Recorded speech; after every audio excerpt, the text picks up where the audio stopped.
Hi there. Welcome to yet another episode of Crypto Made Easy. I think this would be the concluding part of, doing your own research. We started this journey 4 weeks ago. We have done do your own research part one, and we have it up until this last installment. Last week, we deep dived into the white paper and what you would need to do, right? Or what you need to look out for when researching, any given crypto project and looking through the white paper. One other thing that I think you should be considering, and which I would consider, right, if I'm going to be researching my own crypto tokens, or when I research my own crypto tokens, would be token distribution. And this speaks to the tokenomics. What is the tokenomics, right? The tokenomics is just the token and the economics around it. That's just what it is.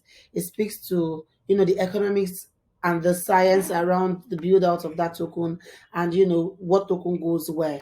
Do you understand? But it doesn't speak to the token protocol, because a lot of people kind of mix this part when talking about the tokenomics. They are also thinking that the tokenomics should cover the distribution, the protocol, the token protocol. They are two different things.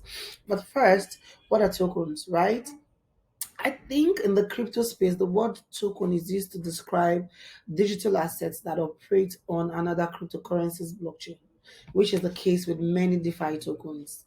In simple terms, a token belongs to applications built on top of a blockchain like Bitcoin and Ethereum, whereas the cryptocurrency belongs to the blockchain itself, which is the BTC and the ETH. I hope you understand what I mean, the difference, right? And why is tokenomics important? It's pretty much like asking why is economics important. When looking at tokenomics, we aren't looking to determine what makes, we are looking to determine what makes a crypto valuable. We aren't considering the protocol it belongs to, but rather the token in isolation. So you would want to ask yourself these questions. What does the token do within the ecosystem, right? How is it designed to act with supply and demand dynamics, right? Is it inflationary or deflationary? Very important. And does it have, staking value, etc. Tokenomics are extremely helpful in determining how valuable an asset is and how valuable it will be in future. So if you're looking at investing in a crypto asset, understanding its tokenomics is absolutely key to making a good decision. But let's narrow it down on how does tokens distribute or token distribution affect the value, right? What tokens will go where? One thing I want you to pay attention to, or critical questions to be asking around this, would be how did the project launch its token, right? There's always a story around it. Who gets the token at the launch and how many, or who got the token, right? If it's something that's been launched out already. Another thing would be how were tokens distributed, right? And this speaks to the distribution model. In the distribution model, you have, you know, how you have kind of staggered the tokens. First, how many tokens would ever be in supply, which is the maximum supply. Then as you go along, you now have what's called a circulating supply.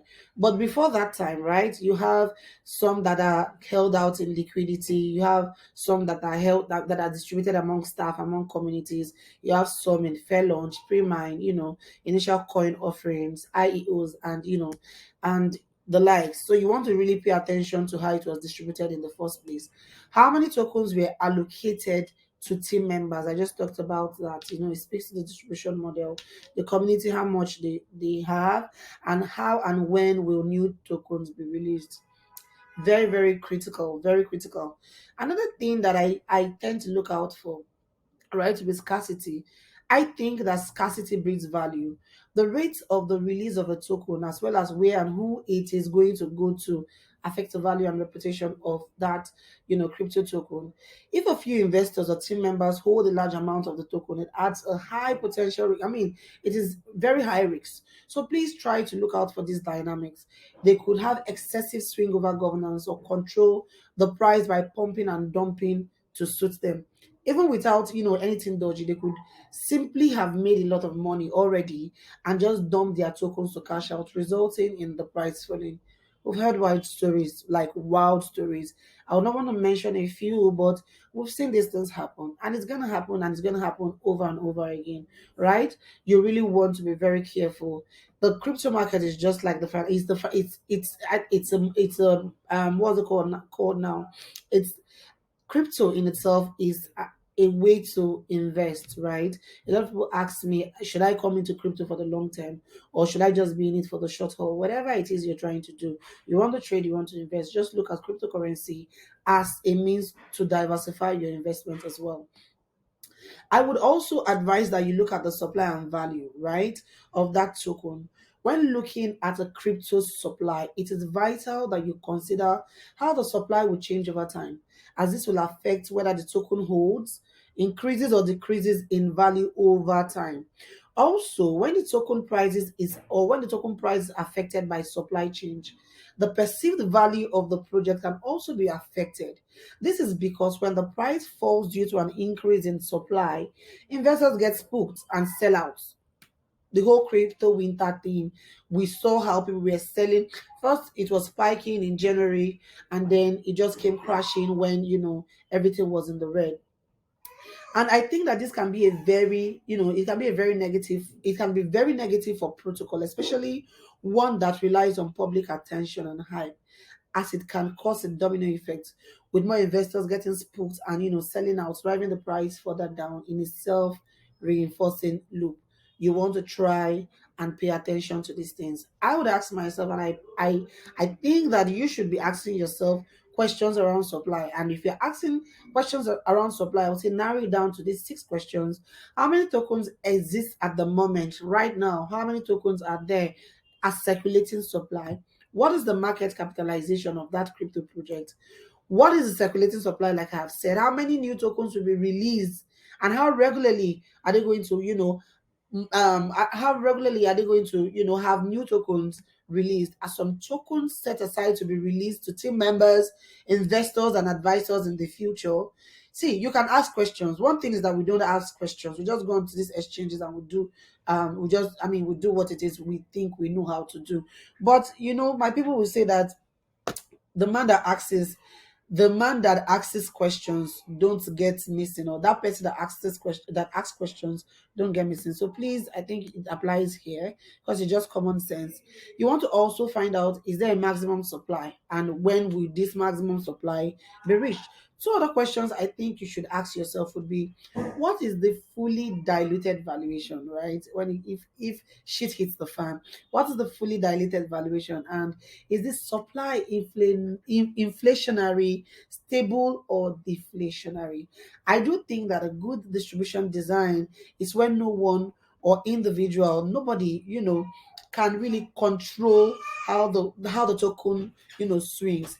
It should be very distributed. It should be evenly distributed among many, with a heavy focus on community allocation.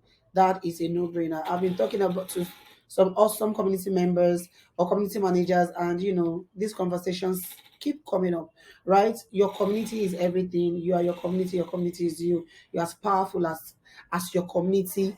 I mean, you have as much power as your community wealth. So you want to build out and build strong. I would like to stop here, right? And then, just hammer in on all the good stuff that we've talked about from part one to part four. Take time out to read, or when you do not want to read, take time out to listen to these videos. I try to simplify this to you so that you can just pick up, a white paper, dissect it, understand what is there, distribution dynamics, circulating supply, maximum supply, and the likes. Thank you so much for watching. I look forward to engaging again next week. If this video has blessed you, like I always say, give us a thumbs up, like, subscribe, and please do your part by sharing, right? I think that we are a collective, and we must help spread the gospel of blockchain. Thank you so much. See you again next week. Bye.